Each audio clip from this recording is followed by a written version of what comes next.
कम होंगे मंत्रालय, बुजुर्गों की बढ़ेगी पेंशन। मोदी 3.0 की तैयारी में जुटे अधिकारी। भारतीय जनता पार्टी लोकसभा चुनाव में अपनी जीत को लेकर आश्वस्त दिख रही है। भगवा पार्टी को विश्वास है कि नरेंद्र मोदी लगातार तीसरी बार देश के प्रधानमंत्री बनेंगे। सरकारी अधिकारी भी इस बात को लेकर काफी आश्वस्त नजर आ रहे हैं। देश के टॉप अधिकारी नई सरकार के लिए कार्य योजना बनाने में जुट गए हैं। पीएम मोदी अगर तीसरी बार कमान संभालते हैं तो इस बात की संभावना है कि मंत्रालयों की संख्या कम की जा सकती है। वर्तमान में कुल 54 मंत्रालय हैं। इसके अलावा अगले 6 वर्षों में विदेशों में भारतीय मिशनों की संख्या में 20% की बढ़ोतरी करने की भी संभावना है। बुनियादी ढांचे में अधिक प्राइवेट निवेश के साथ साथ प्राथमिकता वाली परियोजनाओं के लिए भूमि अधिग्रहण को आसान बनाने के लिए तंत्र विकसित करने पर जोर रहेगा।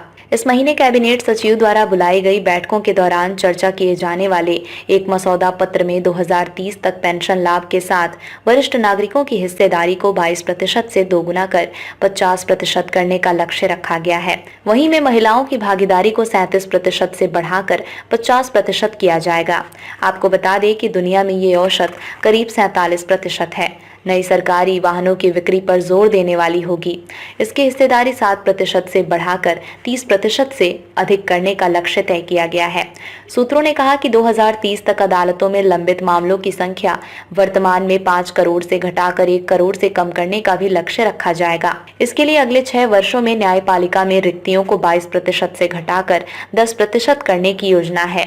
वर्तमान में देश में रक्षा खर्च को सकल घरेलू उत्पाद के 2.4% से बढ़ाकर 3% करने पर भी विचार हो रहा है। अनुसंधान के लिए रक्षा बजट की हिस्सेदारी 2% से बढ़ाकर 3% करने पर भी चर्चा हो रही है। इस दौरान दुनिया भर से हथियारों के आयात में भारत की हिस्सेदारी आधी करने की परिकल्पना की गई है। इससे पता चलता है कि सरकार रक्षा उपकरणों के स्थानीय उत्पादन को बढ़ावा देने के अपने प्रयासों को दोगुना करने का इरादा रखती है। हालांकि इनमें से कई मुद्दों पर पहले भी चर्चा की गई है, लेकिन चुनाव की घोषणा से पहले पीएम के साथ चर्चा ने उन्हें फिर से पटरी पर ला दिया है। पहले की बैठक के दौरान अधिकारियों ने परिवहन क्षेत्र के मंत्रालयों को मर्ज करने का आह्वान किया था। कैबिनेट सचिव स्तर की चर्चा में बताया गया है कि चीन में 26, ब्राजील में 23 और अमेरिका में सिर्फ 15 मंत्रालयों के साथ सरकार चलती है।